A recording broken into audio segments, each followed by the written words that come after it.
अब तक ये दोनों शवों को मिला के 219 अज्ञात शवों का अंतिम संस्कार हम कर चुके हैं।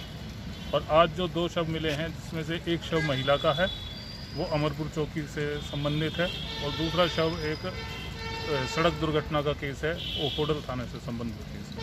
इस प्रकार 10 अगस्त 2018 को हमने पहले पलवल जिले में पहले लावारिस शव का अंतिम संस्कार किया था, और आज ये आपके सामने 219 शवों का अंतिम संस्कार हो चुका है। और इसमें से 214 लोगों को हम हरिद्वार में उनकी अस्थियों को प्रवाहित करा के उनकी आत्मा की शांति के लिए प्रार्थना कर चुके हैं। तो ये जो आपने करुणामयी संस्था की जब स्थापना की, कहाँ से प्रेरणा मिली, किस तरह से आपकी जो टीम जुड़ी आपसे?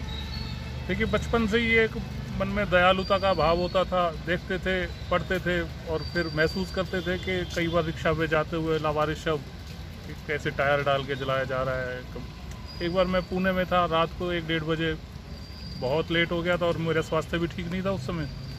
मेरे पास भी तो कोई आईडी, आधार कार्ड नहीं था। अगर मुझे कुछ हो जाता तो मेरा भी ऐसे ही होता। उसी दिन ही ठान लिया था कि पलवल जाके ये शुरू करना। और फिर एक टीम के, अब तो एक परिवार बन गया। करुणामयी परिवार बोलते हैं हम, टीम नहीं बोलते। बहुत अच्छे से सभी मिलके परस्पर ये काम करते हैं। तो ये जो अंतिम संस्कार के दौरान सामग्री का प्रयोग किया जाता है, वो सारी टीम के परिवार ही वहन करते हैं? हमारे जो अंतिम संस्कार होता है विधिवत उसी प्रकार होता है जैसे हम अपने परिजन का करते हैं। देसी घी, हवन सामग्री, चंदन की लकड़ी, चद्दर, गंगा जल, ये सब आप जैसे प्रबुद्ध समाज और हमारे करुणामयी परिवार की देन है। और ये प्रण है कि हम अपने जीवन के आखिरी सांस तक ये कार्य करते रहें। तो जो अस्थियां आप बहाते हो गंगा में, तो कोई समय कार्यकाल होता है भी, इतने समय तक आप उनके अपने पास रखते हैं? लगभग हम 3-4 महीने देखते हैं। अगर कोई उनका परिजन आ जाता है तो हम उनको अस्थियां उन्हें हैंड ओवर कर देते हैं। नहीं तो 4 महीने बाद हम सबका फ़ोटो और संबंधित थाने की रिक्वेस्ट लेटर रखते हैं। अगर कोई आ जाता है तो संबंधित थाने से संपर्क करके उनको अस्थियां दे देते हैं। अब तक 4 केस में ऐसा हो चुका है, वो लोग अस्थि ले जा चुके हैं। बाकी सभी को अब इस बार पितृपक्ष के समय हम लगन 24 शवों की अस्थियों को ले गए थे और उनको प्रवाहित किया पितृपक्ष में। और पितृपक्ष की अमावस्या पे सभी की आत्मा की शांति के लिए हवन किया और भंडारा किया। एक समाज सेवा आप कर रहे हो, कोई मैसेज देना चाहोगे लोगों को?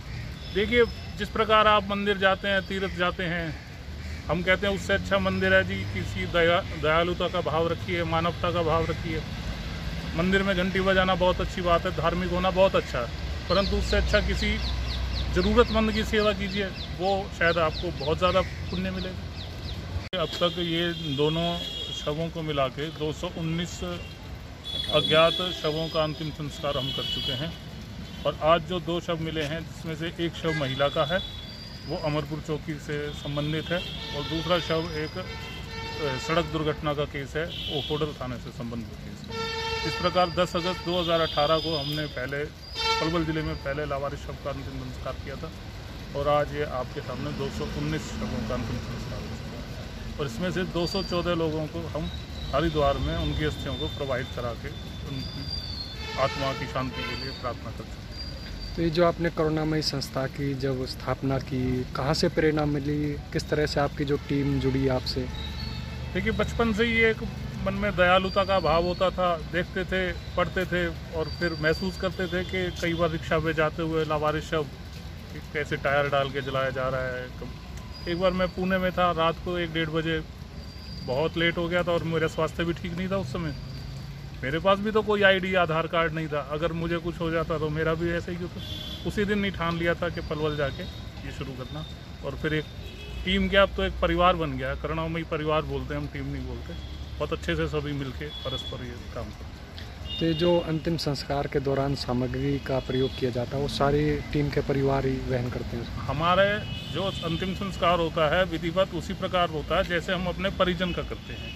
देसी घी, हवन सामग्री, चंदन की लकड़ी, चद्दर, गंगा जल, ये सब आप जैसे प्रबुद्ध समाज और हमारे करुणामयी परिवार की देन है। और ये प्रण है कि हम अपने जीवन के आखिरी सांस तक ये कार्य करते रहें। तो जो अस्थियां आप बहाते हो गंगा में, तो कोई समय कार्यकाल होता है भी, इतने समय तक आप उनके अपने पास रखते हैं? लगभग हम 3-4 महीने देखते हैं। अगर कोई उनका परिजन आ जाता है तो हम उनको अस्थियां उन्हें हैंड ओवर कर देते हैं। नहीं तो 4 महीने बाद हम सबका फ़ोटो और संबंधित थाने की रिक्वेस्ट लेटर रखते हैं। अगर कोई आ जाता है तो संबंधित थाने से संपर्क करके उनको अस्थियाँ दे देते हैं। अब तक 4 केस में ऐसा हो चुका है, तो लोग अस्थि ले जा चुके हैं। बाकी सभी को अब इस बार पितृपक्ष के समय हम लगन 24 शवों की अस्थियों को ले गए थे और उनको प्रवाहित किया पितृपक्ष में, और पितृपक्ष की अमावस्या पे सभी की आत्मा की शांति के लिए हवन किया और भंडारा किया। एक समाज सेवा आप कर रहे हो, कोई मैसेज देना चाहोगे लोगों को? देखिए, जिस प्रकार आप मंदिर जाते हैं, तीर्थ जाते हैं, हम कहते हैं उससे अच्छा मंदिर है जी। किसी दयालुता का भाव रखिए, मानवता का भाव रखिए। मंदिर में घंटी बजाना बहुत अच्छी बात है, धार्मिक होना बहुत अच्छा है, परंतु उससे अच्छा किसी ज़रूरतमंद की सेवा कीजिए, वो शायद आपको बहुत ज़्यादा पुण्य मिलेगा। अब तक ये दोनों शवों को मिला के 219 अज्ञात शवों का अंतिम संस्कार हम कर चुके हैं, और आज जो 2 शव मिले हैं जिसमें से एक शव महिला का है, वो अमरपुर चौकी से संबंधित है, और दूसरा शव एक सड़क दुर्घटना का केस है, वो होडल थाने से संबंधित केस है।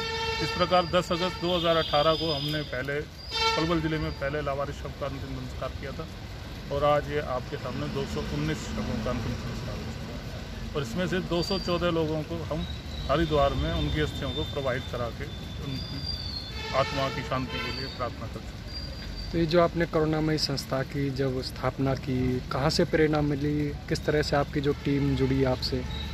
देखिए, बचपन से ही एक मन में दयालुता का भाव होता था। देखते थे, पढ़ते थे, और फिर महसूस करते थे कि कई बार रिक्शा पे जाते हुए लावारिस शव कैसे टायर डाल के जलाया जा रहा है। एक बार मैं पुणे में था, रात को 1-1:30 बजे, बहुत लेट हो गया था और मेरा स्वास्थ्य भी ठीक नहीं था उस समय। मेरे पास भी तो कोई आईडी, आधार कार्ड नहीं था। अगर मुझे कुछ हो जाता तो मेरा भी ऐसे ही होता। उसी दिन ही ठान लिया था कि पलवल जाके ये शुरू करना, और फिर एक टीम के अब तो एक परिवार बन गया। करुणामयी परिवार बोलते हैं हम, टीम नहीं बोलते। बहुत अच्छे से सभी मिलके परस्पर ये काम करते हैं। तो ये जो अंतिम संस्कार के दौरान सामग्री का प्रयोग किया जाता है, वो सारी टीम के परिवार ही वहन करते हैं? हमारे जो अंतिम संस्कार होता है विधिवत उसी प्रकार होता है जैसे हम अपने परिजन का करते हैं। देसी घी, हवन सामग्री, चंदन की लकड़ी, चद्दर, गंगा जल, ये सब आप जैसे प्रबुद्ध समाज और हमारे करुणामयी परिवार की देन है, और ये प्रण है कि हम अपने जीवन के आखिरी सांस तक ये कार्य करते रहेंगे। तो जो अस्थियां आप बहाते हो गंगा में, तो कोई समय कार्यकाल होता है भी, इतने समय तक आप उनके अपने पास रखते हैं? लगभग हम 3-4 महीने देखते हैं। अगर कोई उनका परिजन आ जाता है तो हम उनको अस्थियां उन्हें हैंड ओवर कर देते हैं। नहीं तो 4 महीने बाद हम सबका फ़ोटो और संबंधित थाने की रिक्वेस्ट लेटर रखते हैं। अगर कोई आ जाता है तो संबंधित थाने से संपर्क करके उनको अस्थियाँ दे देते हैं। अब तक 4 केस में ऐसा हो चुका है, तो लोग अस्थि ले जा चुके हैं। बाकी सभी को अब इस बार पितृपक्ष के समय हम लगन 24 शवों की अस्थियों को ले गए थे और उनको प्रवाहित किया पितृपक्ष में, और पितृपक्ष की अमावस्या पे सभी की आत्मा की शांति के लिए हवन किया और भंडारा किया। एक समाज सेवा आप कर रहे हो, कोई मैसेज देना चाहोगे लोगों को? देखिए, जिस प्रकार आप मंदिर जाते हैं, तीर्थ जाते हैं, हम कहते हैं उससे अच्छा मंदिर है जी। किसी दयालुता का भाव रखिए, मानवता का भाव रखिए। मंदिर में घंटी बजाना बहुत अच्छी बात है, धार्मिक होना बहुत अच्छा है, परंतु उससे अच्छा किसी ज़रूरतमंद की सेवा कीजिए, वो शायद आपको बहुत ज़्यादा पुण्य मिलेगा।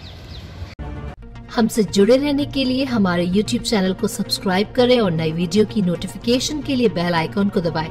अगर आप ये वीडियो Facebook पर देख रहे हैं तो लाइक जरूर करें और ज्यादा से ज्यादा शेयर करें। धन्यवाद।